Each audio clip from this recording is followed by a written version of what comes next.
Hola, ¿qué tal? ¿Cómo están? Ahora vamos a hablar cómo la energía, ¿no? Es decir, cómo pasamos del metabolismo al ADN, cómo estos mecanismos van involucrados y vamos a ver cómo se mezclan. Ya antes hemos visto sobre algunos aspectos metabólicos que se relacionan con el manejo, el control de la expresión génica. Entonces vamos a hablar sobre la organización del ADN, la estructura, ¿no? Esta organización es la que guarda la memoria de la especie. La estructura del ADN, ¿no? Observen ustedes, el ADN, esta estructura que va a constituir los cromosomas, ¿no? Entonces, el ADN es lo que constituye los cromosomas, ¿no? Y que se encuentran en las células eucariotas dentro del núcleo o en las mitocondrias. Hace 72 años, el 25 de abril de 1953, en la revista científica Nature se publicó un artículo en el que los científicos Watson y Crick presentaban el hallazgo de la estructura molecular en forma de doble hélice, ¿no? Para eso desde el 40 se estaba hablando ya sobre la estructura de ADN, pero de ahí que hay una celebración del Día Mundial del ADN. Pero queremos recordar aquí a la persona que hizo esencial que se pudiera dar esta versión de Watson y Crick, que es la doctora Rosalind Franklin, quien fue la científica responsable del descubrimiento de la estructura del doble hélice del ADN y que sin embargo no fue reconocida cuando se les dieron el premio Nobel. ¿Por qué?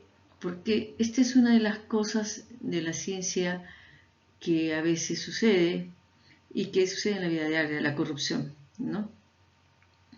El usar el descubrimiento de otro, robárselo, y eso es lo que hicieron. La estructura doble hélice a través de la fotografía 51, ¿no? Esta imagen sugería una estructura helicoidal del ADN. Entonces, ¿qué hizo Maurice Wilkins, quien estaba trabajando en la investigación con Franklin? Se robó la foto y se la mostró a Watson, ¿no? Sin el permiso de la doctora Franklin. Entonces, bueno, de ahí que Rosalind Franklin es la clave. Los hallazgos de la doctora Rosalind Franklin fueron clave para la determinación del modelo de doble hélice de ADN publicado por Watson y Crick en 53, ¿no? Entonces, esta primera diapositiva es para reconocer la importancia y el papel importante de la doctora Rosalind Franklin como uno de los mejores aportes a la biología molecular del siglo XX. ¿Cuál es la función del ADN? ¿No? La secuencia de ADN constituye la unidad fundamental, física y funcional de la herencia y con los genes. Cada gen contiene una parte que se transcribe al ARN y otra que se encarga de definir cuándo y cómo deben expresarse. La información contenida en los genes se emplea para generar ARN y proteínas, que son los componentes básicos de las células. Estos ladrillos que se utilizan para la construcción de orgánulos celulares, entre otras funciones que son ya reconocidas. Dentro de las células el ADN está organizado en estructuras llamadas cromosomas, que es lo que estamos viendo ahí en la imagen, ¿no? Que durante el ciclo celular se duplican antes de que la célula se divida. Los organismos eucariotes, por ejemplo, como los animales, plantas y hongos, almacenan la mayor parte del ADN en el núcleo celular y una mínima parte en elementos celulares llamados mitocondrias y en plastos, de acuerdo al tipo celular, y los centros organizadores de microtubules o centriolos, en caso de que tengan unos centriolos. Los organismos procariotas como las bacterias y las arqueas lo almacenan en el citoplasma de la célula. Y por último, los virus y ADN lo hacen en el interior del cápside, de naturaleza proteica. Existe multitud de proteínas, como por ejemplo histonas, factores de transcripción que se unen al ADN, dándole una estructura tridimensional determinada y regulando su expresión. Los factores de transcripción reconocen secuencias reguladoras del ADN y especifican la pauta de transcripción de los genes. El material genético completo de una dotación cromosómica se denomina genoma y son pequeñas variaciones, es característico de cada especie. Entonces, ¿por qué son tan importantes que los cromosomas pasen de células madre a las células hija? Pues a estar formados por genes que son segmentos de ADN, que son las unidades de la herencia, pues los genes van a controlar características tan simples como el color del ojo, el tipo de sangre o el color de la piel, el color de los ojos, la estatura, ¿no? La capacidad de respuesta frente a algún estrés, ¿no? La posibilidad de que frente a un estresante como la radiación UV puedas las células tener un cambio en su conformación y generar unas displasias o cáncer. Entonces, la base molecular, la estructura de DNA pues es la base molecular de la herencia, ¿no? La hélice de ADN que tenemos acá, la doble hélice de ADN, ¿no? Es en su forma más común, que la forma que vemos a este nivel, ¿no? Representa pues una estructura helicoidal de estrógira de 2 nanómetros, de ancho y una altura aproximada de 3.4 nanómetros, que corresponde a 10.5 pares de bases, ¿no? Estas 4 nucleobases, que son la adenina, la timina, la glutamina y la citosina, que tienen una regla de apareamiento, que es adenina con timina a través de los puentes de hidrógeno, 2 puentes de hidrógeno, y la guanina con la citosina con 3 puentes de hidrógeno. Cabe destacar que mientras que los pares de adenina y timina se estabilizan mediante 2 enlaces puentes de hidrógeno, la estabilización de la guanina y de la citosina es a través de 3, lo que va a explicar la mayor contribución a la estabilidad helicoidal. El ADN pues es un largo polímero formado por unidades repetitivas, los nucleótidos, que corresponden a una constitución ya de adenina o de la base púrica o pirimídica más una dextrosa, que en este caso es la desoxirribosa en el ADN y la ribosa en el ARN y el fosfato, ¿no?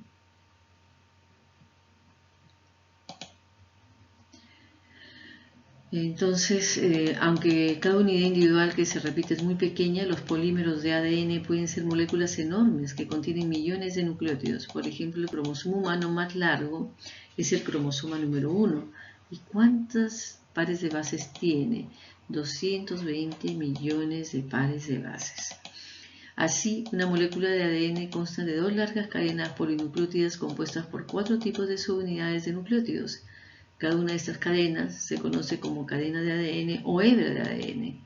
Los enlaces de hidrógeno entre las bases nitrogenadas de los nucleótidos van a mantener unidas las 2 cadenas, ¿no? Los nucleótidos están compuestos pues por un azúcar de 5 carbonos al que se unen 1 o más grupos de fosfato y una base nitrogenada. En el caso de los nucleótidos del ADN, como hemos explicado, el azúcar es la desoxirribosa unida a un solo grupo fosfato, de ahí de ácido desoxirribonucleico. Y la base puede ser adenina, citosina, guanina o timina. Los nucleótidos se unen covalentemente en una cadena mediante azúcares y fosfatos, formándose una estructura principal de secuencias alternadas de azúcar-fosfato, azúcar-fosfato. Dado que solo la base difiere de cada uno de 4 tipos de subunidades, cada cadena polinucleótida del ADN es análoga a un collar, que es la estructura principal con 4 tipos de cuentas, ¿no? Estos mismos símbolos AT, A, C y GT son los símbolos, ¿no? Adenina A, timina T, guanina G y citosina C, que es como se denotan, ¿no? Aquí lo vemos, timina, ¿no? Este es el azúcar, este es el grupo fosfato, estas son las uniones covalentes entre el fosfato y el azúcar, ¿no? Y esto va a darle una dirección también a la cadena, ¿no? Es T, timina, A, adenina, C, citosina, G, guanina. Entonces, la estructura del ADN pues tiene una estructura primaria, que es la secuencia de bases, una estructura secundaria, que es la doble cadena, una estructura terciaria y una estructura cuaternaria, que es el enrollamiento, la formación ya de los cromosomas, ¿no? Es así, pues es una molécula bicatenaria formada por dos cadenas dispuestas en forma antiparalela y con las bases nitrogenadas enfrentadas. En su estructura tridimensional se distinguen distintos niveles, que es lo que vemos: la secuencia primaria de nucleótidos encadenados, es la cadena donde se muestra la información genética, la secuencia de bases. Y dado que el esqueleto es el mismo para todos, la diferencia de la información radica en la distinta secuencia de las bases nitrogenadas. Esta secuencia presenta un código que determina una información u otra según el orden de bases. La estructura secundaria, que es la doble hélice, permite explicar el almacenamiento de información genética y el mecanismo de duplicación del ADN.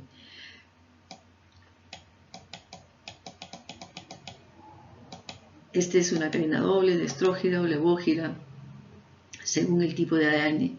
Ambas cadenas son' pues adenina y guanina de una cadena se unen respectivamente a la timina y la citosina de la otra. Ambas cadenas son antiparalelas, pues el extremo 3' de una se enfrenta al extremo 5' de la homóloga.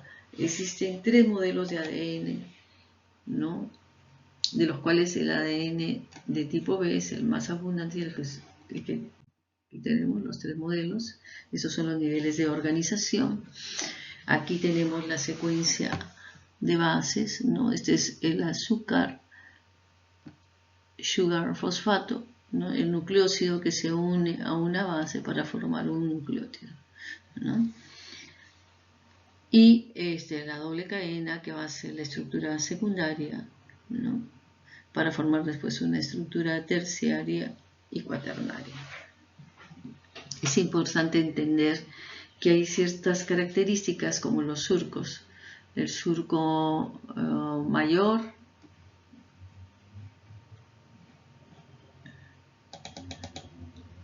¿no?, de sitio de unión para factores de transcripción, y el surco menor, que es el reconocimiento específico de secuencias. La estabilidad está dada por puentes de hidrógeno, interacciones de stacking. La forma en que las unidades de nucleótidos se alinean confiere a la cadena de ADN una polaridad química. Si consideramos cada azúcar como un bloque con una protuberancia, el fosfato 5' en un extremo y el hueco, el hidroxilo 3' en el otro extremo. Cada cadena completa, formada por unión de protuberancias con huecos, tendrá todas sus subunidades alineadas en la misma orientación. Además, los dos extremos de la cadena serán fácilmente distinguibles, ya que ninguno tiene un hueco, el hidroxilo 3' y el otro una protuberancia, el fosfato 5' en su extremo. Esta polaridad en una cadena de ADN se indica como extremo 3 y el otro como extremo 5. Así vamos a ver. Entonces, los nucleótidos van a ser las bases púricas versus las bases pirimídicas y fosfatos, con enlaces fosfodiéster de polaridad, doble hélice para los parámetros geométricos, formas A, B y Z, y empaquetamiento de histonas y nucleosomas. En esto no hay que olvidarnos de recordar que las formas de interacciones son específicas, ¿no? Aquí tenemos el extremo 3' y el extremo 5', y veamos que en su relación con, vamos a ver, y veamos que en su relación estamos viendo acá que aquí la cadena paralela empieza con 5' y termina con 3', ¿no? Tenemos los puentes de hidrógeno, tenemos las bases nitrogenadas, y acá en cada nucleótido, ¿no?, la base nitrogenada, que es lo que aquí estamos destacando para ver las relaciones entre cada una con los diferentes tipos de puentes de hidrógeno, y acá el nucleósido, que es el fosfato con el azúcar, ¿no? Entonces, esta estructura de doble hélice surge de las características químicas y estructurales de sus dos cadenas de polinucleótidos. Entonces, hay que ver que es importante estos enlaces puentes de hidrógeno en la base de las diferentes hebras, ya que estas se encuentran en el interior de la doble hélice y los azúcares, los esqueletos de fosfato, están en el exterior, ¿no? Una base de anillos, de dos anillos más voluminosa, ¿no?, se empareja con una base de un solo anillo, que es la pirimidina, ¿no? Esta es la pirimidina, ¿no?, y esta es la purina.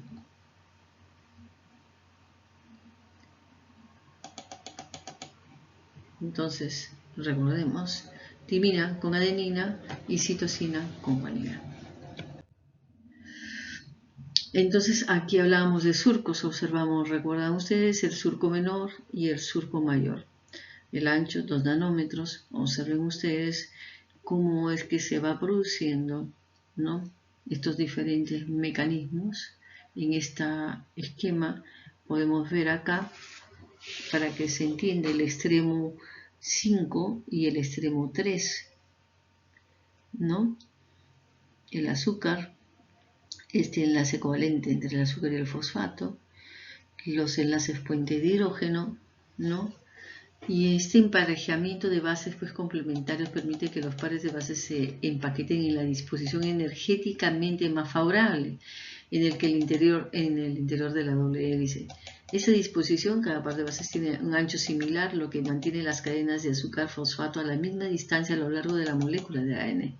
Para maximizar la eficiencia del empaquetamiento de los pares de bases, ¿no?, las dos cadenas de azúcar-fosfato se enrollan entre sí para formar una doble hélice con una vuelta completa cada 10 pares de bases.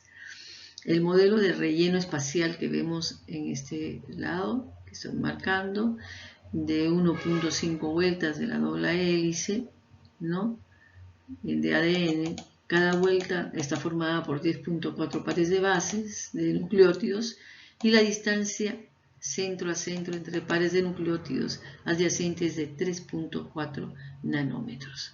El enrollamiento de las dos hebras entre sí crea dos surcos en la doble hélice, como vemos ahí, el surco menor y el surco mayor. El surco más ancho o surco mayor y el surco más estrecho, surco menor, ¿no?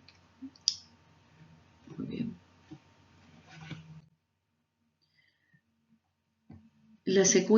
Hay una secuencia de ADN que se denomina sentido si su secuencia es la misma que la secuencia del ARN mensajero que se traduce en una proteína. La secuencia de la hebra de ADN complementaria se denomina antisentido o antisense, ¿no?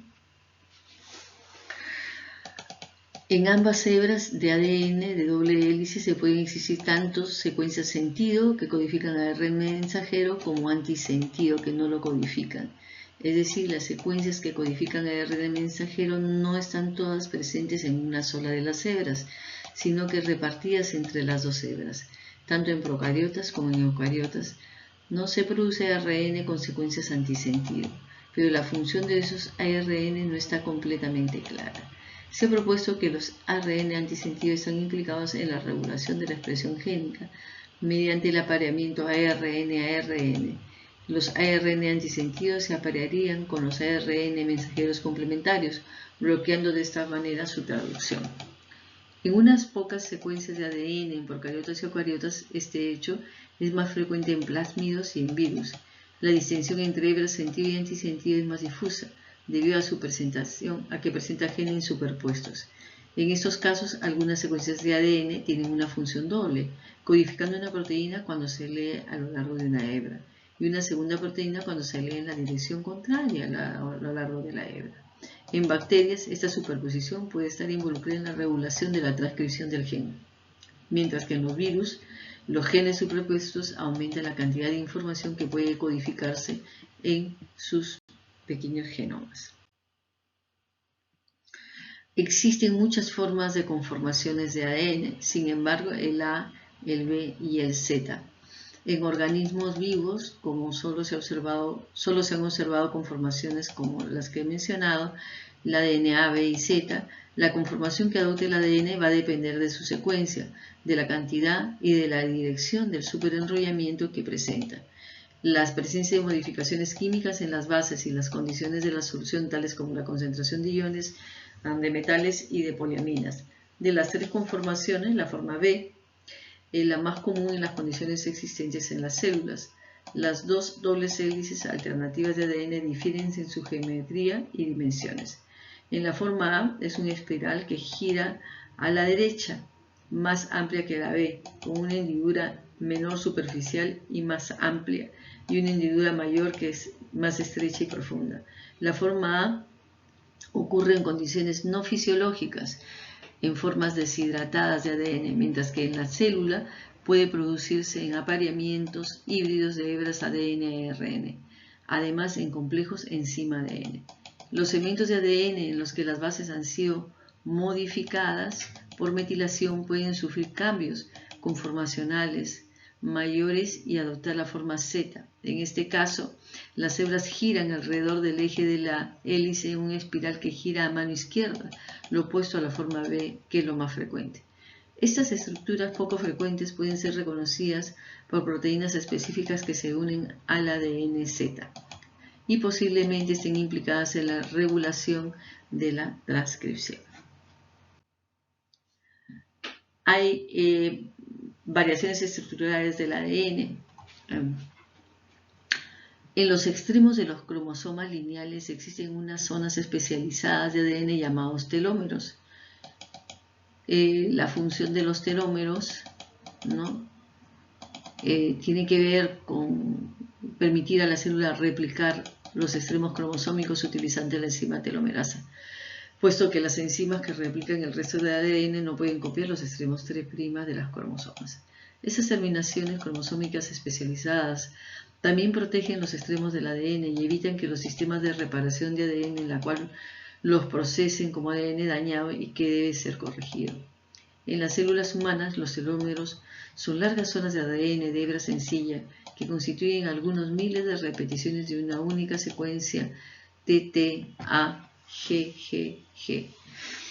Timina, timina, adenina, guanina, guanina, guanina. Estas secuencias ricas en guanina pueden estabilizar los extremos cromosómicos mediante la conformación de estructuras de juegos apilados de unidades de 4 bases, en lugar de los pares de bases encontrados normalmente en otras estructuras de ADN. En este caso, 4 bases de guanina forman unidades con superficie plana que se apilan unas sobre otras para formar una estructura cuádruple G estable. Estas estructuras se estabilizan formando puentes de hidrógeno entre los extremos de la base y la quelatación de un metal iónico en el centro de cada unidad de 4 bases. También se pueden formar otras estructuras con el juego central de 4 bases procedente, o bien de una hebra sencilla plegada alrededor de las bases, o bien de varias hebras paralelas diferentes, de forma que cada una contribuye con una base a la estructura central. Además de estas estructuras apiladas, los telómeros también forman largas estructuras en lazo denominadas lazos teloméricos o lazos T, de T-loops en inglés, y en este caso las hebras simples de ADN se enroscan sobre sí mismas en un amplio círculo estabilizado por proteínas que se unen a los telómeros. En el extremo del lazo T, el ADN telomérico de hebra sencilla se sujeta a una región de ADN de doble hebra, porque la hebra de ADN telomérico altera la doble hélice y se aparea a uno de las dos hebras. Esta estructura de triple hebra se denomina lazo del desplazamiento o lazo de loop. ¿Y por qué es importante esto? En medicina hay tecnologías de secuenciación de nueva generación que permiten el diagnóstico de enfermedades genéticas, ¿no?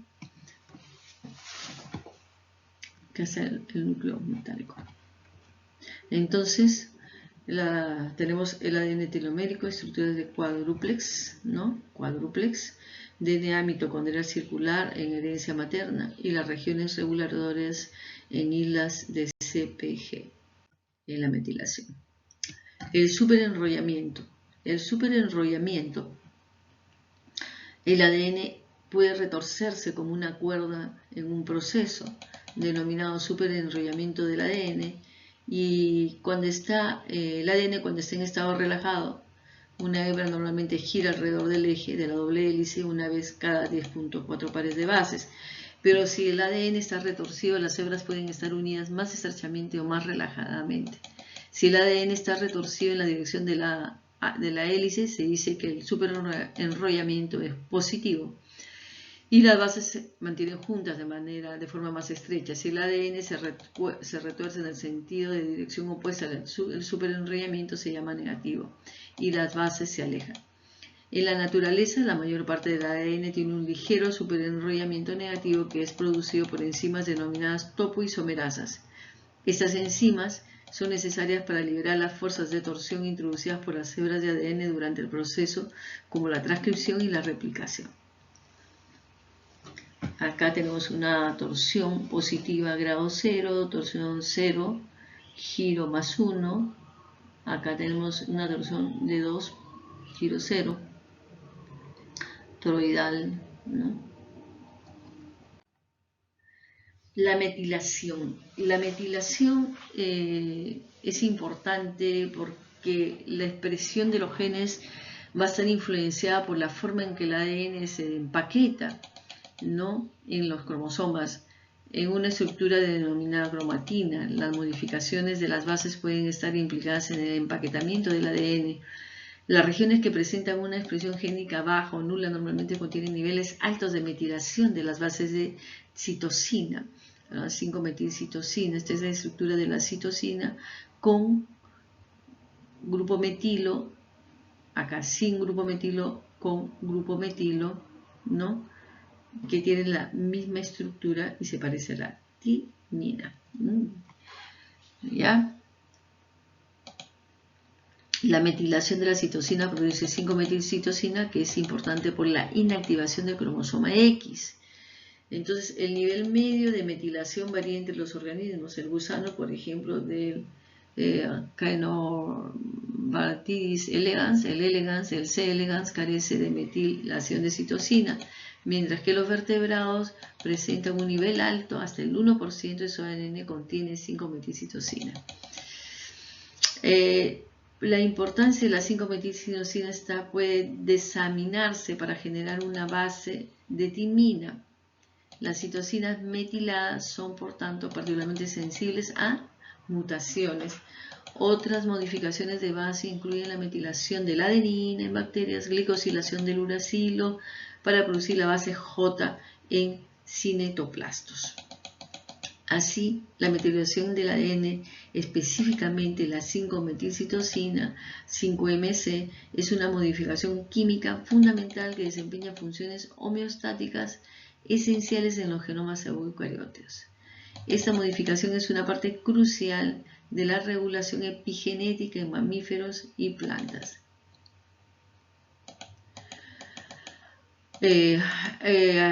Los conceptos claves sobre metilación del ADN, ¿no?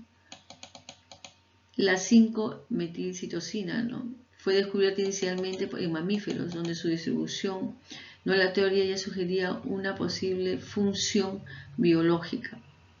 Los primeros estudios provienen, ¿no?, sobre su rol en la inmunidad bacteriana, el sistema de restricción y modificación del RM system y la replicación del ADN. A principios de la década de 1980 se estableció una función clave en eucariotas, la metilación del ADN dentro de las regiones promotoras 5', pero no en otras partes, que inhibe la transcripción del gen asociado. Por ejemplo, se demostró que la metilación dentro de una secuencia promotora viral suprimía la expresión génica. Se ha especulado que la metilación podría funcionar para apagar genes después de contribuir a una función específica en el desarrollo temprano. ¿Cuáles son los mecanismos de establecimiento y mantenimiento? La metilación del ADN es un proceso regulado por enzimas, lo que permite su modificación específica y dirigida. En este caso, la metiltransferasa de ADN de NMT, estas enzimas son clave, pues que añaden grupos metilo a las citosinas ¿no? Y son las metiltransferasas. El mantenimiento de la ADN metiltransferasa de metiltransferasa 1 fue la primera enzima del mamífero clonada en 1988 y es fundamental para propagar los patrones de metilación. El modelo clásico de la metilación estable requiere que la DNA metiltransferasa 1 conozca el ADN metilado, una cadena metilada, la otra no. Después de la replicación del ADN para completar la metilación de la citosina simétrica de la cadena reciente, mecanismo de mantenimiento. El cofactor UHRF1 o también NP95 es esencial, ya que se une al ADN metilado y es requerido para el reclutamiento o actividad de la DNA metiltransferasa, y su depleción conduce a la pérdida global de metilación de la guanina. Y tenemos los mecanismos, ¿no? Es un proceso de reducción por enzimas. Tenemos la metiltransferasa, que es la importante, y las enzimas clave que añaden grupos metilo a la citosina son las DNA metiltransferasas. Hay unas enzimas de nuevo, como la DMNT3A y 3B, que van a establecer nuevos patrones de metilación, ¿no? Estas enzimas son guiadas por las interacciones entre las colehistonas a través de su dominio, y esa interacción se ve afectada por las modificaciones de las histonas. La unión de la histona H3 no metilada, específicamente sin metilación H3K4, interrumpe una conformación autoinhibitoria de la DMT3A, permitiendo así que se una al ADN y lo metile, ¿no? La desmetilación del ADN, la pérdida de metilación, puede ser pasiva por fallas de mantenimiento durante la replicación activa mediada por desmetilasas del ADN, ¿no? El daño del ADN es una amenaza constante para la integridad del genoma y sus mecanismos principales se clasifican, ¿no? Se clasifican generalmente según su origen: endógeno, interno, resultado del metabolismo celular, o exógeno, externo, como la radiación o químicos. La importancia de comprender estos mecanismos es fundamental, como lo subraya el Premio Nobel de Química del 2015, Lindar, Modrich y Sankar, destacando las implicaciones del daño y la reparación del ADN para la salud humana. ¿Cuáles son estos mecanismos de daño? El daño endógeno, originado por procesos celulares, ¿no? Entonces, la mayoría del daño endógeno al ADN surge de procesos químicamente activos dentro de la célula, como las oxidasas catabólicas, procesos anabólicos y el metabolismo peroxismal, el estrés oxidativo, las especies reactivas de Ross, ¿no? Que es la fuente principal del daño endógeno. El daño directo: estas Ross están presentes en concentraciones elevadas en el microambiente tumoral en comparación con los tejidos normales, van a promover la mutación del ADN celular y la tumorogénesis. Lesiones de bases: la oxidación genera lesiones complejas del ADN, incluyendo lesiones en tándem y agrupadas, como la formamidopirimidina. Y el mecanismo Fenton es el tipo de daño tóxico del ADN que puede ser causado por peróxido de hidrógeno a través de la reacción de Fenton in vivo e in vitro, a menudo en presencia de iones de hierro y cobre. Otras son lesiones por alquilación y metilación, que son los agentes alquilantes monofuncionales, causan daños por metilo. Son lesiones específicas de la adenosilmetionina, que produce lesiones metílicas menores, como la N3-metilgimina y la N3-metilcitosina, que son mutagénicas. Otras lesiones importantes es la de la metilguanina. Los metabolitos como la acroleína pueden causar tu mutagénesis también. La inestabilidad química y la aminación. La inestabilidad química puede llevar a pérdida de la información genética, como la deaminación. Las bases de aminadas son bases exocíclicas, como la adenina, guanina, citosina y cilometilcitosina. Genera bases de aminadas como la liposantina, la santina, el uracilo y la timina, ¿no? Que van a la timina, que surge de la deanimación de la 5-metilcitosina. Hay errores de replicación y de síntesis. La alta fidelidad de la síntesis del ADN es crucial para evitar mutaciones que inician y promueven enfermedades humanas. Hay un trastorno en la polimerasa que llamamos infidelidad, así de infiel, ¿no? Es decir, una pérdida de la fidelidad de la replicación del ADN que va a resultar en fenotipos mutadores. Desequilibrio de nucleótidos, el desequilibrio en los nucleótidos, ¿no? de desoxirribonucleico trifosfato causa mutagénesis in vivo, y la incorporación de ribonucleótidos por error, ¿no? que puede ser perjudicial para unas células. La inestabilidad de las repeticiones, el estrés ambiental induce a mutagénesis de repeticiones de trinucleótidos en células humanas mediante la reparación de unión de extremos no homólogos alternativos. El daño exógeno, agentes ambientales y terapéuticos, por ejemplo la radiación ionizante que produce fotoproductos que actúan como bloqueadores de polimerización del ADN. Lesiones inducidas por UV incluyen el dímero de pirimidina ciclobutano y el fotoproducto, ¿no? La radiación ionizante causa roturas de cadenas de ADN con terminaciones específicas como 3-glicolato. La rotura de doble cadena y de simple cadena son consideradas unas lesiones más perjudiciales del ADN. Son causadas por insultos físicos o químicos o cuando la maquinaria de replicación choca con una mella en el ADN. También pueden ser inducidos intencionalmente durante la meiosis. Agentes alquilantes como quimioterapeutas y carcinógenos o intercalantes y alquilantes como el cisplatino utilizan en terapia cuando el cáncer genera daño al ADN. Carcinógenos ambientales, los hidrocarburos aromáticos policíclicos se unen covalentemente al ADN.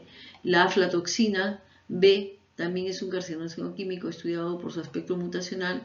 Inhibidores de la topoisomerasa como la de la topoisomerasa 1, los no camptotécnicos que causan daño al ADN mediado por topoisomerasas 1, intercruzamientos cross-link, intercruzamientos intercatenarios, que sean lesiones químicas que unen los dos hebras del ADN, como las causadas por agentes de diepoxibutanato y la mitomicina. Bueno, podemos seguir hablando sobre varios. Vamos a ver una analogía interesante, ¿no? Si el genoma es una biblioteca de libros, como para que recuerden, de instrucciones vitales, los principales mecanismos de daño son como diferentes tipos de amenazas a esta colección. Por uno, el daño oxidativo, que sería como si la biblioteca estuviera constantemente expuesta a una humedad corrosiva que mancha y borra aleatoriamente las letras. En este caso, las letras son bases de las páginas. Dos, la radiación UV, que es como si pasara un escáner defectuoso que al leer las páginas pegara permanentemente los dímeros de pirimidina, haciendo que la maquinaria de copiado polimerasa se detenga justo en esos puntos. 3. Ruptura de doble cadena. Es el daño más grave, como si el libro fuera cortado por la mitad, lo que requiere un esfuerzo masivo de reconstrucción para evitar perder las secciones enteras. Y finalmente la alquilación, que es como si un escriba malicioso agregara notas post-its, ¿no? ilegibles, en este caso grupos metilo, sobre letras clave, interfiriendo en la lectura correcta. Interesante analogía que espero les sirva para recordar estos mecanismos de daño del ADN. ¿Cómo se repara el daño? Definitivamente tenemos que tener un reparador del daño, ¿no? La naturaleza es sabia. Hay los mecanismos. Entonces, la preservación de la información genética es importante, es crítica para la perpetuación de la vida, ¿no? Contrarrestar el daño constante infligido por agentes endógenos, metabolismo celular y exógenos, radiación, químicos. Las células han evolucionado a un sofisticado conjunto de síntomas conocidos colectivamente como la respuesta al daño del ADN, DDR, ¿no? Y esto involucra varias vías de reparación y tolerancia, a menudo parcialmente redundantes, que funcionan colectivamente para remover o tolerar el daño. Los principales mecanismos de reparación y clasificación según el tipo de lesión que abordan son, ¿no? En este caso, para considerar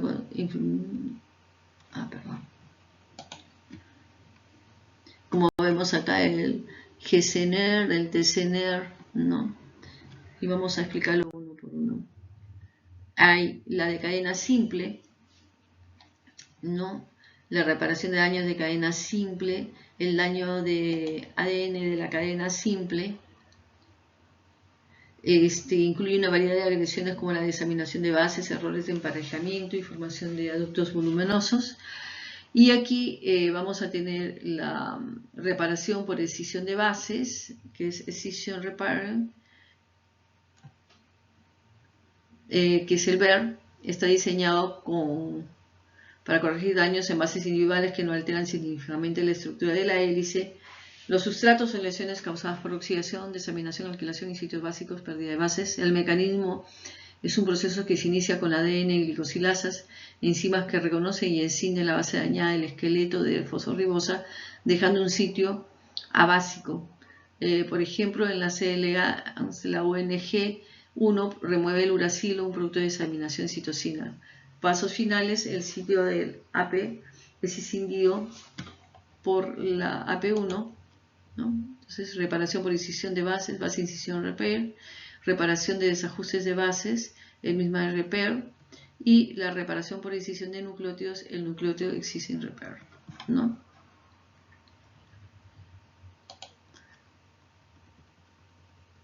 La reparación de desajustes de bases, el mismatch, es fundamental para la fidelidad de la replicación del ADN. Esto se reconoce a través de heterodímeros de MUT-S que reconocen el desajuste. Estas detectan los desajustes de bases, ¿no?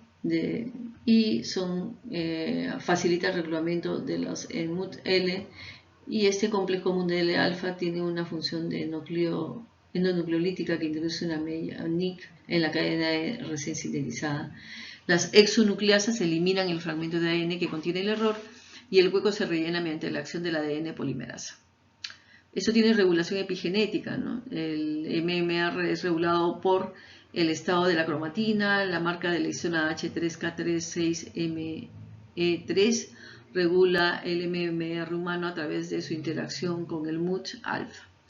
La reparación por escisión de nucleótidos no es el camino principal para reparar lesiones voluminosas, ¿no? En inglés bulky lesions, que distorsionan la doble hélice del ADN como los fotoproductos inducidos por la luz ultravioleta. Hay varias modalidades: el NER del genoma global, el NER acoplado a transcripción. El procesamiento es que una vez que se reconoce el daño se produce una doble escisión que elimina el tramo de DNA SS, que aproximadamente 30 ppb, que contiene la lesión. Las incisiones 5' y 3' son mediadas por la RCC1 o XPC1 y la nucleasa XPG1 respectivamente. El hueco es rellenado por la polimerasa, la polvarepsilon y la capa ligada. El otro mecanismo de reparación de daño, acá está la RCC, ¿no? Y los mecanismos de reparación del daño. La reparación de rotura de doble cadena, y aquí tenemos la unión de extremos no homólogos, que aquí estas roturas de doble cadena son consideradas lesiones más peligrosas que para el ADN. Se repara mediante dos vías principales, como es la unión de los extremos no homólogos, ¿no? Y esta unión de los extremos no homólogos es un mecanismo independiente de plantilla, predominantemente activo en la mayoría de las células somáticas. Es muy precisa, no es muy precisa, es un proceso impreciso y propenso a errores que a menudo resulta en mutaciones o pequeñas deleciones, pero es vital para la supervivencia celular. El mecanismo tiene que ver con el heterodímero Q7080, que es la primera proteína en unirse a los extremos rotos, ¿no? Y protegiéndolos. Esto seguido por el procesamiento de extremos, eliminación de grupos bloqueantes. Finalmente el ADN polimerasa va a rellenar las brechas y la ADN ligasa sella la rotura, ¿no? El otro elemento es la recombinación homóloga, la HRR. Es una vía de reparación de alta fidelidad que utiliza moléculas de ADN intacta, la cromática hermana, típicamente disponible en las fases S y G2 del ciclo celular como plantilla, y el mecanismo de resección del complejo MNR, que reconoce las DSB, incisión de la resección para exponer las colas de 3' del ADN SS. Invasión de la cadena, está el ssDNA, se recubre con la proteína RAD51 que promueve la búsqueda de homología y la invasión de la cadena en la plantilla intacta formando el bucle D o D loop. La resolución, después de la síntesis del ADN, los intermedios de ramificación como uniones Holidays están resueltos por endonucleasas, ¿no? Que es la R biótica, y tenemos los mecanismos de reparación de la ruptura de doble cadena. El tercer mecanismo son vías especializadas y mecanismos de tolerancia, en donde hay una reparación de interconocimiento intercatenario, hay síntesis de traslación, ¿no? Y hay reparación por reversión directa, ¿no? Entonces la reparación de los entrecruzamientos intercatenarios, las ICL repairs, estos daños intercatenarios que son lesiones químicas que se unen a ambas cadenas siendo altamente tóxicas. Por ejemplo, la vía anemia de Fanconi, que es la vía principal en mamíferos, cuando la horquilla de replicación encuentra un ICL, el complejo FANCM lo reconoce y el complejo FA-Core se une a la ubiquitina ligasa E3, la monoubiquitinila, a la FANSD2 y a la FANCI, marcando la lesión y reclutando los factores de reparación. Después el ICL se desengancha y los DCB resultantes son reparados por la HR. Bueno, después tenemos acá la síntesis de translesión, ¿no? Y ahí el rol de los NR y de los TLS, ¿no? Que van a formar un rol prominente en la reparación de ICL. La síntesis de translesión es un mecanismo de tolerancia de daño utilizado como último recurso para evitar que la replicación se bloquee en una lesión no reparada. El mecanismo tiene que ver con las polimerasas TLS, que son la I, la familia como POL-Z, POL-ETA y POL-kappa, que son de baja fidelidad y pueden continuar la síntesis de ADN a través de lesiones voluminosas, aunque esto a menudo resulta en introducción de mutaciones. La reparación en reversa directa, este mecanismo revierte directamente la lesión sin necesidad de escisión o resíntesis, siendo un proceso libre de errores. Incluye alquiltransferasas, enzimas como la O6, alquilguanil, ADN de alquiltransferasa, y remueven grupos alquilo de bases como la metilguanina, transfiriendo el residuo de cisteína a la enzima. Las dioxigenasas revierten aductos alquilados al hidroxilar el grupo alquilo. Y la reparación inducida por escisión de bases, ¿no? Finalmente, esta tecnología de edición de bases se diseñó para corregir mutaciones de una sola base sin inducir DSBs, evitando la reparación aleatoria. El mecanismo utiliza las Cas inactivas, ¿no? Fusiona a una enzima como la ciridina, desaminasa, y esta enzima cataliza la conversión de citosina en uracilo, y el uracilo se convierte en timina durante la replicación, logrando una sustitución citosina guanino y timina adenina predecible. Para mejorar su eficiencia se añade un estabilizador de uracilo para prevenir que el sistema BER repare el uracilo. Bueno, estos son mecanismos de tolerancia de daño al ADN. El ADN ¿no? detiene la replicación del ADN. El daño del ADN detiene la replicación del ADN. ¿Cuál es la maquinaria central? La maquinaria central de este proceso son las DNA polimerasas.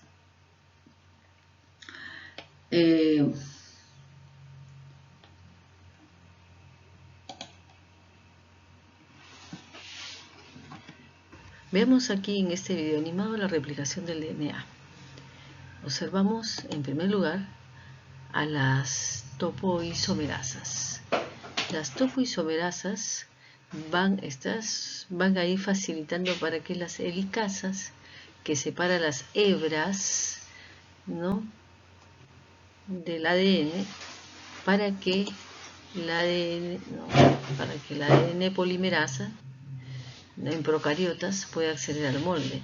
La primasa comienza la síntesis de la nueva hebra adelantada y de cada uno de los fragmentos de Okazaki. Transcurrida la síntesis, la nueva síntesis, ¿no? Otra polimerasa, la DNA polimerasa 1 en procariotas, degrada los cebadores, ¿no?, sintetizados anteriormente por la primasa, y los sustituye por DNA alargando el fragmento benceno. Finalmente, la ligasa recorre el ADN formando los enlaces covalentes que faltan para que los fragmentos de Okazaki queden unidos, sellando las mellas. Veamos nuevamente. Recuerden ustedes que es diferente en las células eucariotas. La primasa apocariótica lo realiza en eucariotas la DNA pol alfa con su actividad de primasa. Y en el caso de la DNA polimerasa beta, gamma, epsilon en las células eucariotas hace el papel de la DNA polimerasa de la célula procariótica. Entonces, las polimerasas replicativas de alta fidelidad como hay las epsilon y la gamma, y las polimerasas de baja fidelidad, que es para síntesis de translesión. Un conjunto de otras polimerasas incluye la alfa, beta, delta, I, epsilon, gamma, rev1, NL, Z, K, teta, V, mu, ¿no? Estas albergan una gran cantidad, como verán, y diversidad de polimerasas, cada una con diferentes niveles de fidelidad. Las polimerasas replicativas de alta fidelidad, la síntesis de la ADN de alta fidelidad está a cargo principalmente de las polimerasas replicativas, como las polimerasas delta y epsilon, y las polimerasas de baja fidelidad, que son la síntesis de translesión, un conjunto de otras polimerasas muy variables, ¿no?, que llevan a cabo la síntesis de ADN de baja fidelidad durante la replicación o la reparación. Esas polimerasas de translesión son menos precisas que las replicativas. Ahí está la polia alfa primasa, son polimerasas humanas de iniciación, la polimerasa delta de hebra retardada, la polimerasa epsilon de hebra conductora y la poli que es replicación mitocondrial. ¿Cuáles son los principios de fidelidad y discriminación de bases? ¿No? Alta fidelidad en la síntesis de ADN, ajuste conformacional inducido por FIT, complejo ternario cerrado y la importancia del tamaño y la forma. La alta fidelidad del ADN es una consecuencia de atributos estructurales y bioquímicos de las polimerasas replicativas. Hay un ajuste conformacional inducido por FIT. Esta es la discriminación entre un nucleótido correcto y el incorrecto, que ocurre mediante cambios conformacionales. La unión de una polimerasa a la plantilla del ADN se remodela fuertemente la estructura del cebador plantilla, llevando a doblar la cadena principal a la cadena de molde de 90 grados. El complejo ternario es la unión del DNT correcto, induce grandes cambios en las posiciones relativas de los subdominios de la polimerasa. Estos cambios resultan en un complejo ternario cerrado que encierra perfectamente el par de bases naciente y posiciona el sitio activo para la transferencia de nucleótidos. La importancia del tamaño y la forma. La fidelidad es modulada por el tamaño y la forma del par de bases. Las polimerasas de la familia Y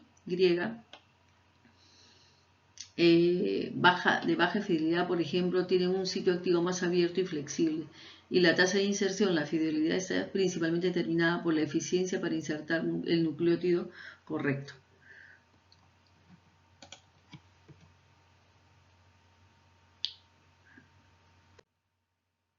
Los mecanismos de corrección de errores.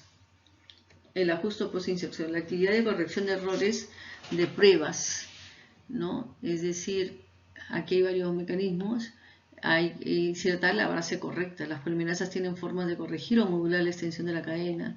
Y así tenemos varios mecanismos. Uno de estos es la actividad de corrección de pruebas o el proofreading, ¿no? Las polimerasas extienden un extremo cebador mal emparejado con menos eficiencia que uno emparejado. Esta menor eficiencia permite que el extremo del cebador se deshilache y pase al sitio activo de la exonucleasa para su excisión. Corrección externa. Si bien muchas polimerasas carecen de actividad de corrección de pruebas intrínsecas, la disociación de ADN después de una inserción errónea puede permitir la corrección mediante la actividad de nucleasas intrínsecas de otra proteína de replicación-reparación. La reparación de desajuste, que es mismatch repair, que ya lo habíamos visto, es esencial para corregir los errores de la replicación, desajustes de bases introducidos por las polimerasas replicativas. Errores de deslizamiento como es el slippage. Los errores de inserción de lesión ocurren a menudo en secuencias repetitivas largas, como las secuencias de homopoliméricas. En estos casos, el deslizamiento de la cadena de desalineación puede ser estabilizado por pares de bases correctos, lo que favorece la polimerización sobre la corrección. La interacción de la regulación epigenética. Y aquí tenemos el proceso de la metilación. El mecanismo epigenético está muy íntimamente relacionado con la metilación, ¿no? La metilación de mantenimiento se refiere a que el ADN metiltransferasa de MT1 es la clave para propagar los patrones de metilación. Su función es metilar los sitios citosina, guanina, metilados cuando solo una cadena está metilada después de la replicación del ADN. En resumen, la duplicación del ADN podemos decir pues que es una operación de precisión en lo que los instrumentos claves como las polimerasas se cierran sobre la plantilla solo cuando se presenta el nucleótido correcto, como una llave que encaja perfectamente en una cerradura. Y si se comete un error, existen mecanismos de borrado y reescritura, que es el proofreading y el MMR, para mantener la integridad del código. Las enfermedades asociadas como el cáncer hereditario, el síndrome de Lynch, MMR defectuoso, envejecimiento prematuro en los síndromes progeroides y inmunodeficiencias en la ID de la POVEC deficiencias. Ahora vamos a ver sobre la transcripción del ADN. La transcripción tiene que ver con la regulación génica, ¿no? En realidad es la regulación epigenética mediante la metilación del ADN, ¿no? Y aquí la RN polimerasa abre una pequeña porción de la doble hélice del DNA exponiendo las bases de la cadáver. Una de las hebras actúa entonces como plantilla o molde para la síntesis de una molécula de RNA complementaria. El código de base se transcribe haciendo corresponder la base a la secuencia de DNA con su base complementaria del RNA, formando así una cadena polimérica. En el caso de RNA mensajero, su función es transportar el mensaje del RNA hacia los ribosomas, de modo que el gen se traduzca en una proteína. Y ahí tenemos la regulación epigenética mediante la metilación del ADN, el mecanismo más fundamental del control transcripcional entre mamíferos y plantas detallado como inhibición de la transcripción, presencia de metilación del ADN, ¿no? Dentro de las regiones promotoras, se correlaciona con la inhibición de la transcripción. Vamos a ver ustedes ahí los diferentes, cómo se van correlacionando, van leyendo cada una para ir formando, ¿no? Los mecanismos de transcripción. Así se va formando. Entonces, es la inhibición de la transcripción, el silenciamiento, y las siglas CPG, citosina guanina y activación de la transcripción con la desmetilación. ¿Cuáles son los mecanismos de regulación cruzada con las histonas, ¿no?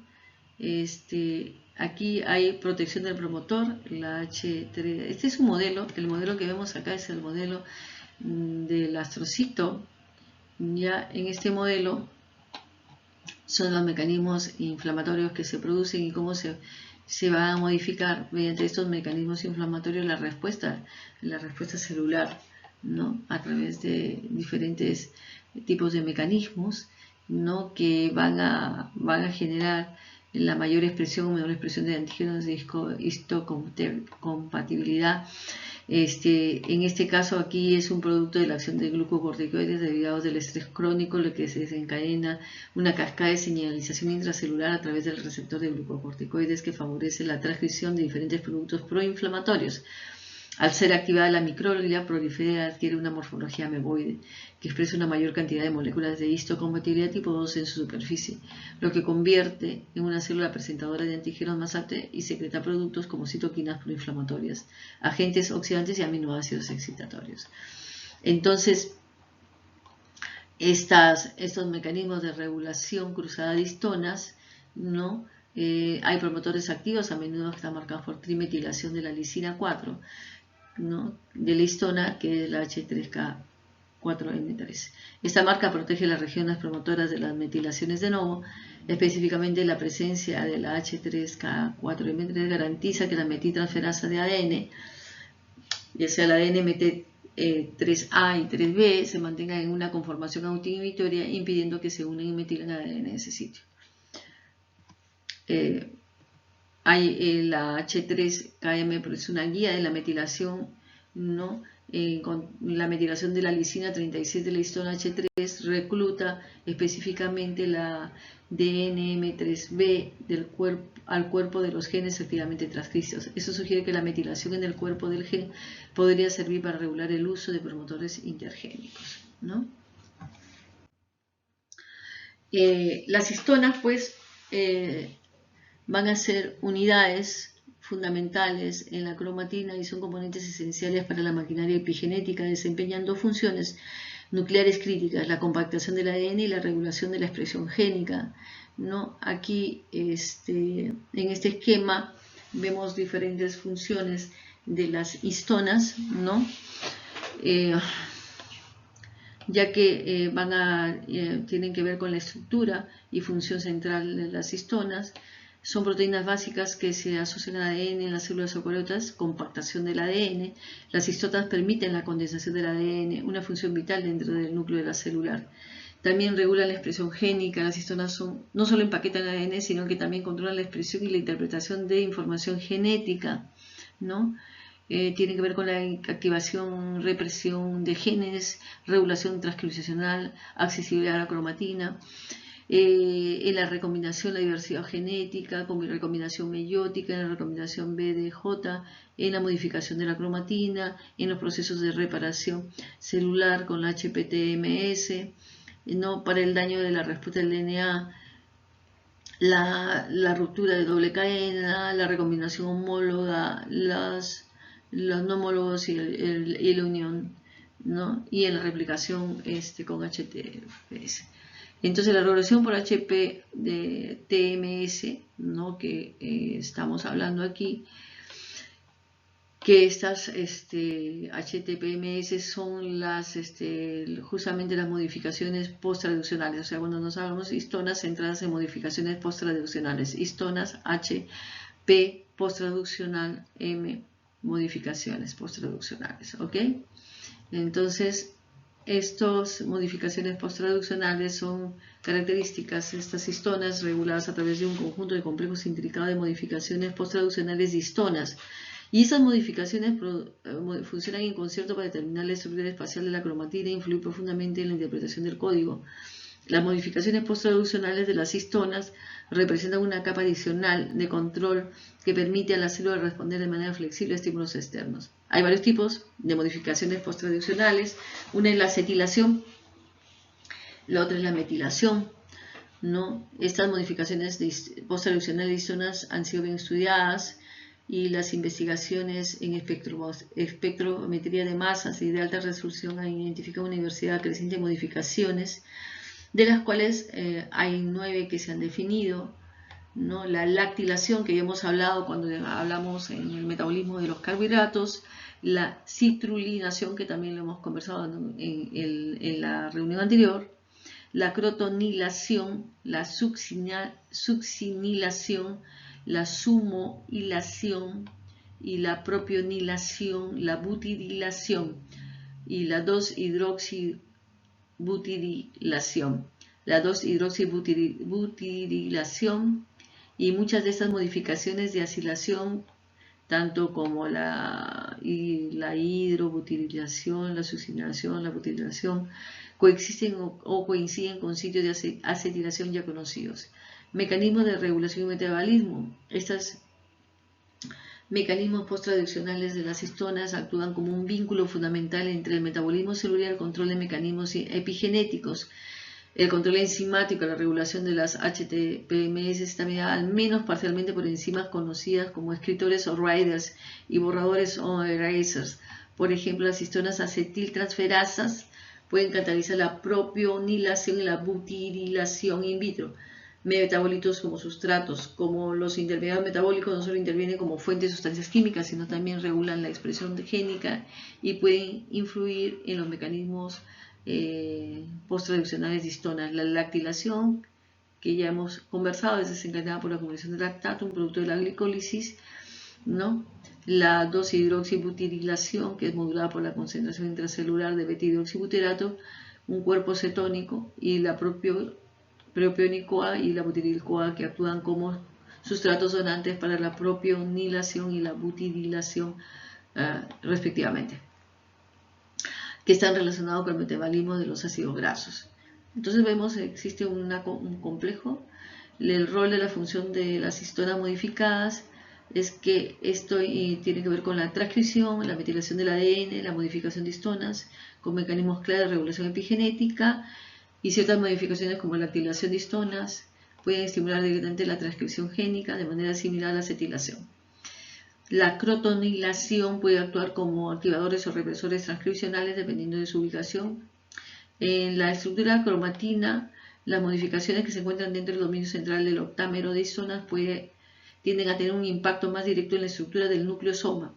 En contraste, las modificaciones en las colas de histonas ejercen sus efectos biológicos principalmente mediante el reclutamiento de proteínas y unión o efectores. La reparación del ADN y las modificaciones posttraduccionales de histonas, que son cruciales para las respuestas al daño del ADN y la reparación, especialmente ante las rupturas de doble cadena, ¿no? Rupturas de doble cadena. Por ejemplo, la fosforilación de H2AX gamma genera una plataforma para el reclutamiento de factores de señalización de DDR, incluyendo la ubiquitinación de histonas H1 y H2A. Los mecanismos de posttraducción de histonas también modulan el equilibrio entre las vías de reparación de SB.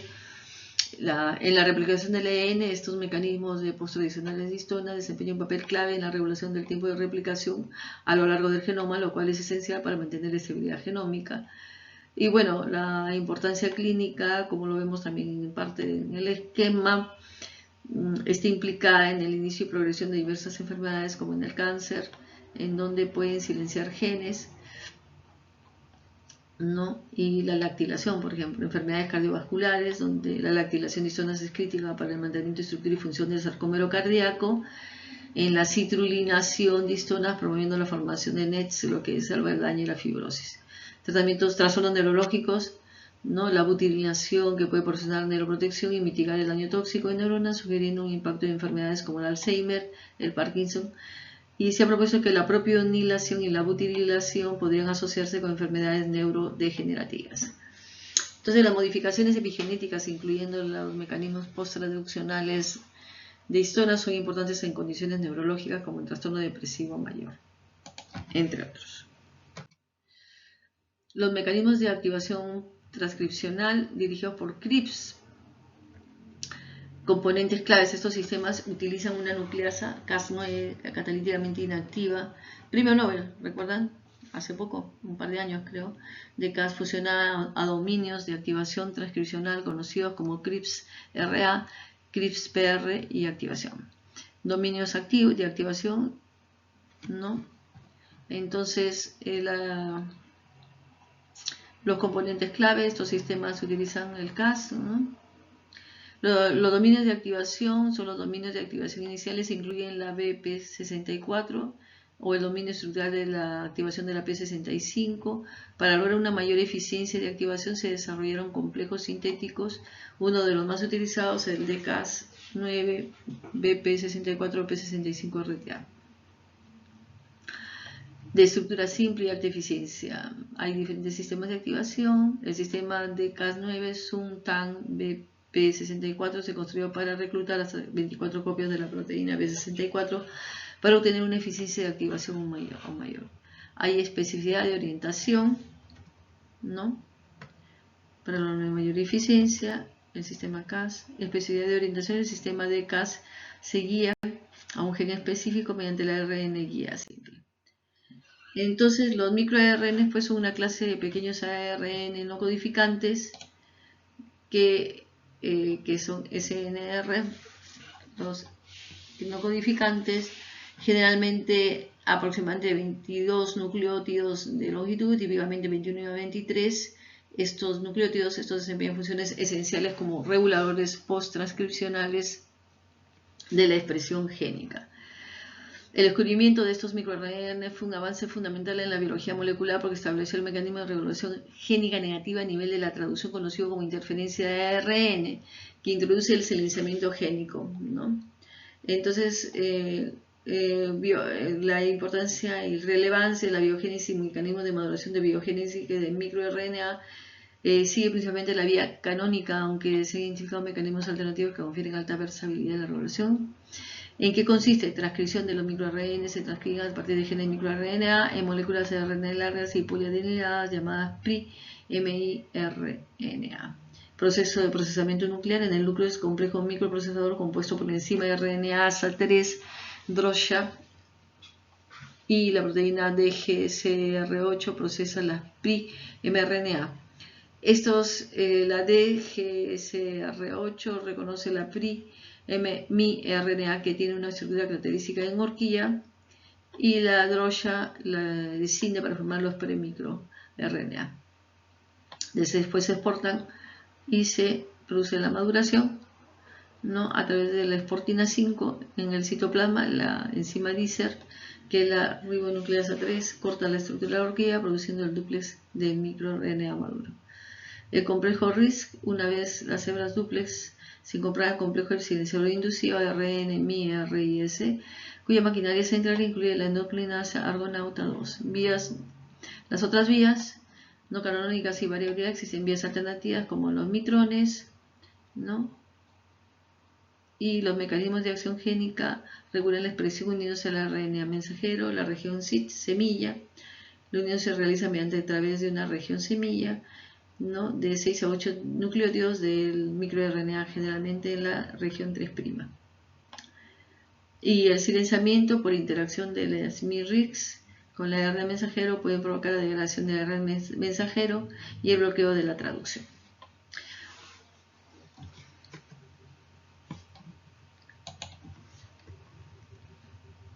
Entonces tenemos mecanismos de silenciamiento génico y roles en el desarrollo y en el cáncer. Hay que recordar que estos microARN pues, van a tener mecanismos en el procesamiento de la expresión del ARN, controlan la expresión o no, pueden silenciar al ARN, ¿no?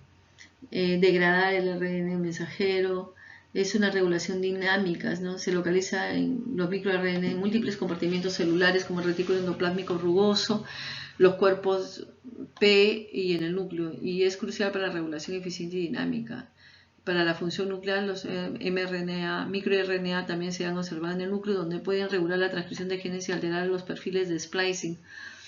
Los microRNA circulantes y la estabilidad, los microRNA circulantes detectados en el espacio extracelular se distribuyen en casi todos los fluidos biológicos, incluyendo sangre, orina, saliva y líquido cefalorraquídeo. A diferencia de los otros RNA celulares, los microRNA son altamente estables y esta estabilidad se debe a su protección mediante encapsulación en vesículas extracelulares como exosomas, complejos con proteínas, principalmente las familias argonautas, AGO2 y la asociación de lipoproteínas de alta densidad.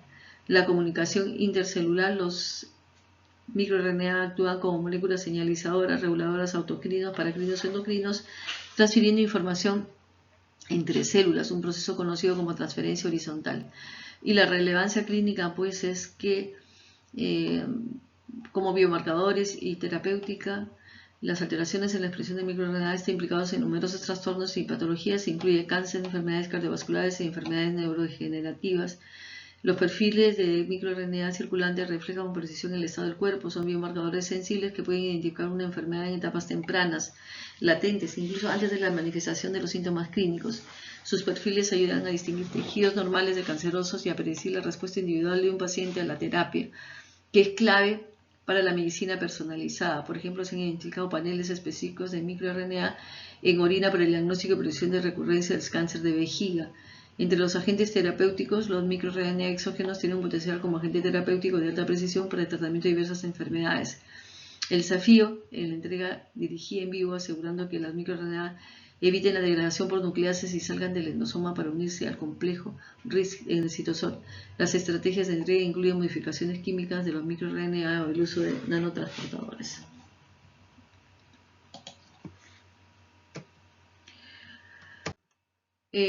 La regulación entonces, en la regulación y degradación de la maquinaria, la degradación de las RN polimerasa 2, hay activación por daño, la radiación ultravioleta provoca estancamiento de la RN polimerasa 2 en el ADN, el mecanismo de degradación, la RN polimerasa 2 estancada es ubiquitinada y degradada por el proteosoma. Tiene el rol específico de la ligasa. Los niveles de subunidades grandes de RN polimerasa 2, AMA1, se reducen tras el tratamiento con V. Función biológica: se requiere la degradación de la RN polimerasa 2 estancada para que la transcripción se reanude. En la renovación turnover de PARP1, mecanismo de eliminación de las enzimas PARP glicohidrolasa, que son las responsables de eliminar las cadenas PARP. Función: eliminación de esta cadena está asociada con la renovación turnover de la PARP1, lo cual es necesario para la finalización y la reparación del ADN. Y vamos a discutir en clase sobre la reparación de ADN en el xeroderma pigmentoso, tener atención los mecanismos de reparación, el xeroderma, la fisiopatología y las implicaciones oncológicas y el manejo clínico. En relación a digestión y absorción de nucleoproteínas, ¿no? Entonces el proceso digestivo empieza en el estómago, el ácido clorhídrico desnaturaliza proteínas, la pepsina pues la libera, las nucleoproteínas. En el intestino delgado tenemos nucleasas específicas, la ribonucleasa, la desoxirribonucleasa pancreática y hidroliza RNA y DNA. La fosfodiesterasa se convierte en ácidos nucleicos en oligonucleótidos y las nucleasas intestinales producen nucleótidos y las fosfatasas generan nucleósidos libres. La absorción y transporte, ¿no? En este caso los nucleósidos y bases libres se absorben por transporte activo, ¿no? Y la conversión intracelular a nucleótidos por las quinasas. Y finalmente la distribución en el sistema portal. La síntesis de purinas, ¿no? La síntesis de purinas, acá tenemos a la adenina y la guanina, son las bases púricas o las purinas, en donde interviene en la fase de síntesis la activación de la ribosa 5-fosfato, que la PRPP sintasa regulada por feedback, la formación de fosforibosilpirofosfato, el esqueleto de purina y el escalón por escalón, 10 reacciones químicas consecutivas, ¿no? La incorporación de glicina ATP dependiente, la metilación N10 de formila TH, la incorporación de glutamina, el cierre del anillo imidazol, la carboxilación con CO2, la incorporación de aspartato, la segunda metilación del N10 formil THF, el cierre del anillo final y el producto final, la inosina monofosfato, ¿no? Tenemos ahí la fase 3, que es la derivación a AMP y GMP, ¿no?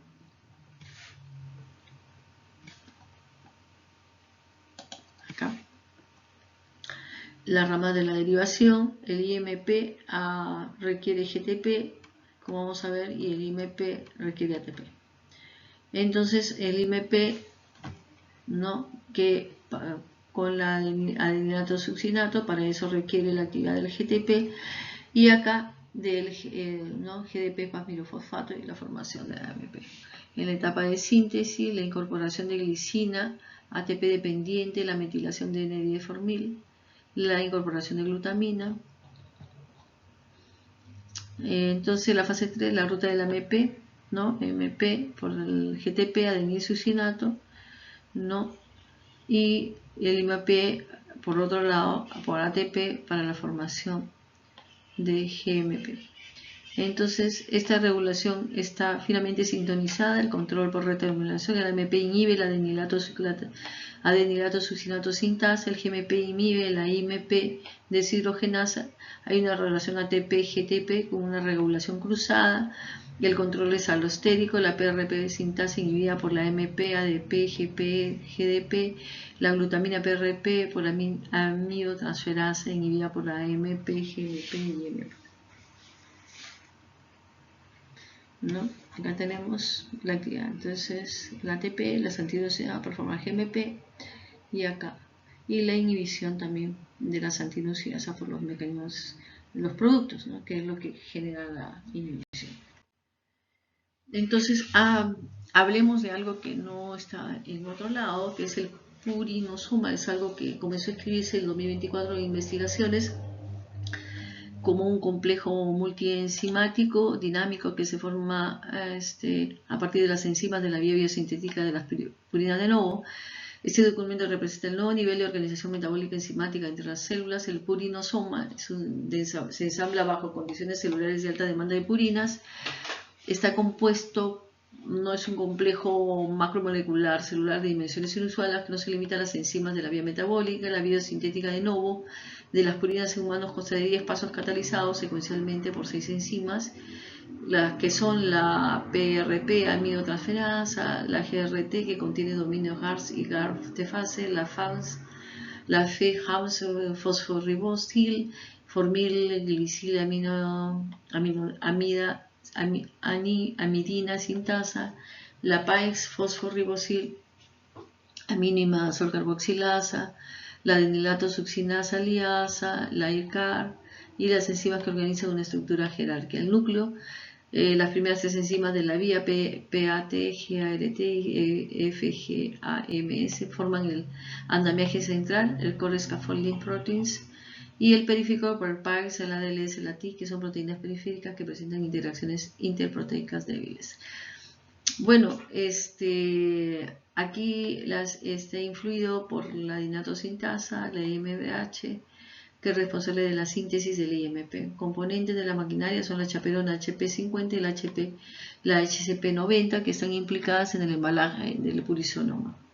La proteína quinasa CK2, que es la caseína quinasa 2, que puede regular dinámicamente el complejo multienzimático. Localización y regulación es un tipo de metabolón, un complejo supramolecular de enzimas metabólicas y secuenciales de elementos estructurales celulares, y su organización espacial está diseñada para aumentar la eficiencia de producción de metabolitos.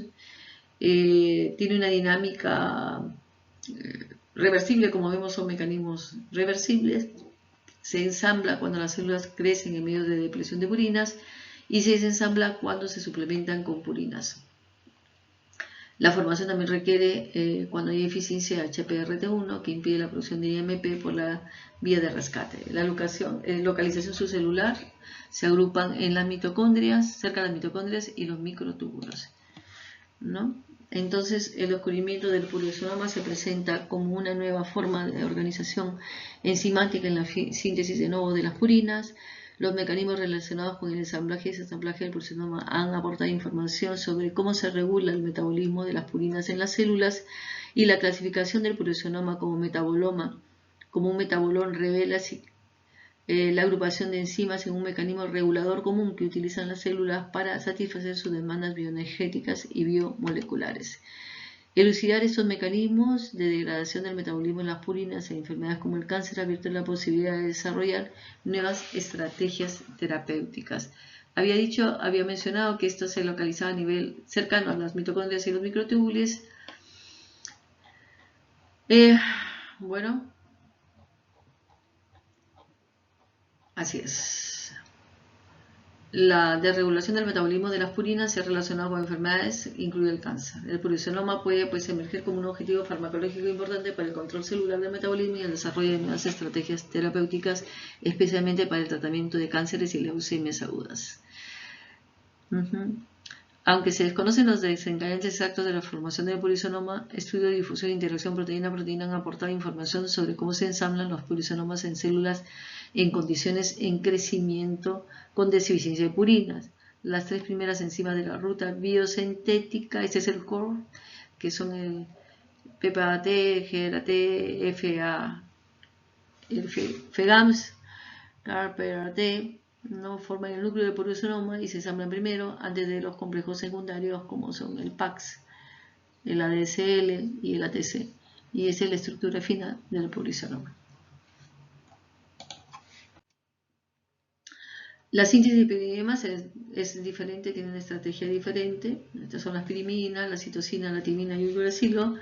Secuencia característica, formación del anillo primero, el carbamoil fosfato más aspartato, ácido erótico, las enzimas, la CAT multifuncional, fusión génica en mamíferos, la unión con la ribosa 5-fosfato, por erotato más el PRPP, AOMP y la OMP descarboxilasa AOMP, uridina.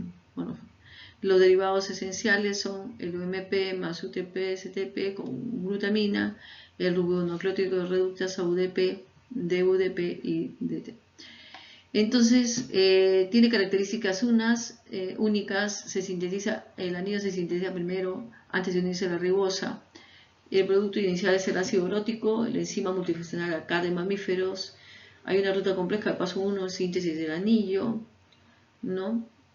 Y después, ¿no?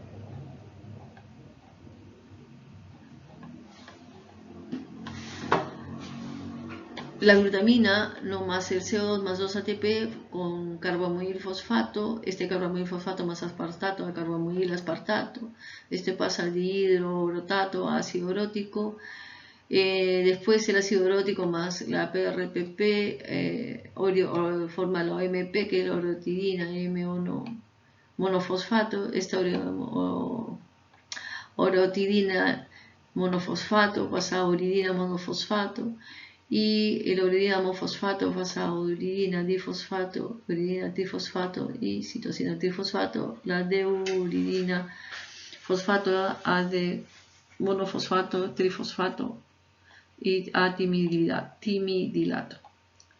El paso comprometido, la regulación de la carbamoil fosfato sintetasa, inhibidores son la UTP y la ATP. La UTP lo inhibe, la ATP lo activa, retroalimentación con la CTP inhibe la aspartato transcarboxilasa.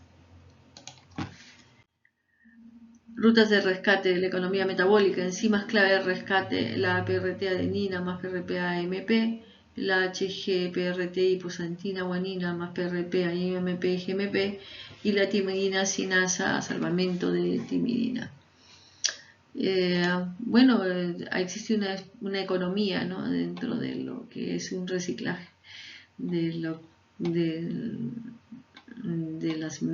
diferentes mecanismos.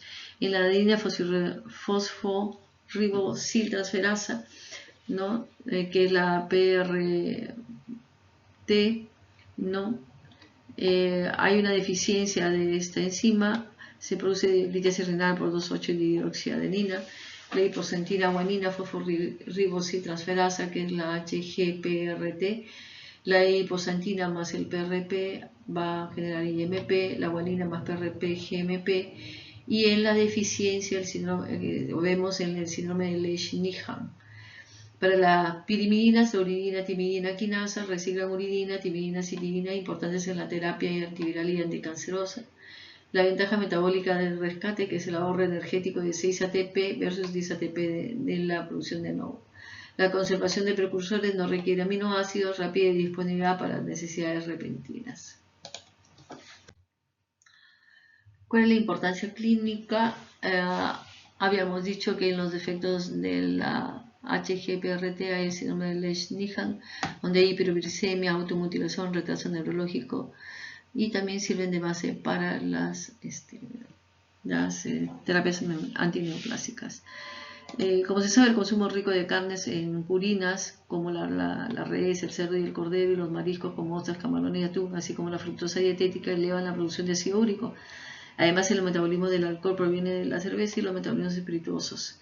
Y las bebidas espirituosas, junto con ciertas afecciones médicas como el síndrome de lisis tumoral y la obesidad, aumentan el riesgo de hiperuricemia. El metabolismo hepático del ácido úrico implica el procesamiento secuencial de nucleótidos de purina, incluidos el monofosfato de adenosina, el monofosfato de guanosina y el monofosfato de inosina y el IMP. El IMP pues, desempeña un papel fundamental para el intermediario clave en la biosíntesis de nucleótidos de purina, ya que actúa como precursor de la síntesis de AMP como de GMP. Asimismo, el IMP puede ser desaminado enzimáticamente por el IMP desoxinado, lo que da lugar a formación de inosina. La inosina a su vez puede desfosforilizarse para convertirse en hiposantina. La hiposantina sufre reacciones oxidativas catalizadas por la santina oxidasa, lo que produce santina. La santina puede sufrir reacciones de oxidación adicionales también catalizadas por la santina oxidasa, que finalmente conducen a la formación de ácido úrico. Sin embargo, los inhibidores de antioxidantes como el allopurinol, el febuxostat y el topirostat contribuyen al tratamiento de primera línea de reducir eficazmente la producción de ácido úrico a partir de purinas endógenas y dietéticas. En la etapa final del metabolismo de las purinas, la enzima uricasa convierte el ácido úrico en galantoína, un compuesto altamente soluble. Si bien los humanos carecen de enzima uricasa, los animales la poseen de forma natural. Los agentes terapéuticos pegloticasa y rasburicasa son formas recombinantes de la uricasa diseñadas para facilitar la degradación de ácido úrico en humanos, ¿no? Aquí tenemos los mecanismos de acción de estos fármacos en el control de la santina oxidasa en estos momentos de hiposantina santina y ácido úrico, y estos para la uricasa, la galantoína. Bueno, el catabolismo y productos finales. Finalmente, la MP, vamos a la MP, hiposantina, santina y ácido úrico. Para esto, el GMP también pasa a guanina y a santina. Entonces, ¿para qué tiene que ver? Degradación de las purinas. La MP pasa a hiposantina, santina y ácido úrico. La GMP en guanina, santina y ácido úrico. La santina oxidasa va a ser el paso limitante y el blanco del allopurinol. La degradación de pirimidinas, citosina, uracilo y a betalanina, timina, beta-amino isobutirato y productos hidrosolubles de fácil excreción. Está integrado por control alostérico, por la PRPP sintasa, la glutamina PRP aminotransferasa y el ribonucleótido reductasa. El control hormonal, la insulina promueve su síntesis, estimula el glucagón, inhibe su síntesis y aumenta el catabolismo, y los esteroides modulan actividades enzimáticas. Control por disponibilidad de sustrato es el otro mecanismo de control. La PRP, indicador de estado energético. Aminoácidos como la glutamina, glicina y el aspartato van a intervenir en el control por disponibilidad de sustrato, y cofactores como THF, ATP y GTP. Aplicaciones médicas específicas en la gota, en la hiperuricemia por sobreproducción y sobreexcreción, subexcreción, depósitos de hidrato en articulaciones, tratamiento de allopurinol inhibe la santina oxidasa, en síndrome de Lesch-Nyhan, deficiencia completa de HGPRT, hay hiperuricemia severa y síntomas neurológicos, es una herencia ligada al X, deficiencia de ADA, inmunodeficiencia severa combinada, acumulación de ATP tóxico por los linfocitos y primera terapia génica exitosa. El ADA es la adenosina desaminasa. Ya, la acumulación de ATP tóxico, aquí en el esquema vemos la acumulación de ATP tóxico por los linfocitos, produce inmunodeficiencia severa combinada, sí, el tratamiento es terapia génica. O veamos aquí en este esquema, es interesante, no por los efectos como la acumulación de ácido urótico en orina, por ejemplo, la atimulación uridina. En la figura vemos el rol del ácido úrico en la patogénesis de la hiperuricemia y sus enfermedades asociadas, que es un complejo de enfermedades asociadas que tiene que ver con mecanismos de señalamiento intracelular. La elevación del ácido úrico estimula la producción de especies reactivas de oxígeno que activa un señalamiento inflamatorio, ¿no? Ahí estamos. Muy bien. Entonces, el mecanismo de la relación entre los aspectos metabólicos y la respuesta inflamatoria. Aplicaciones médicas específicas, inhibidores de hidrofolato reductasa, metotrexato, análogos de purina, mercaptopurina, azatioprima, análogos de pirimidina, 5-fluorouracilo, citadavida y inhibidores de ribonucleótidos reductasas como la hidroxiurea. Aplicaciones médicas específicas, estudios de laboratorio, marcadores diagnósticos, el ácido úrico sérico de 3.5 a 7.2 en hombres, 2.6 a 6 miligramos de decilitro en mujeres. Esto cambia cuando se produce la menopausia. Actividad del ADN en enterocitos, detección de mutaciones de genes GHG, PRT, PRPP sintasa, cromatografía de bases públicas en orina. Bueno, finalmente, si llegaste hasta aquí, has dominado uno de los temas más fascinantes de la bioquímica médica. Recuerda que cada ruta metabólica que aprendiste es una herramienta diagnóstica para tu futuro como médico. Esos mecanismos moleculares explicarán síntomas, guiarán tratamientos y salvarán vidas. La complejidad que hoy dominas mañana será claridad frente a tus pacientes. Gracias.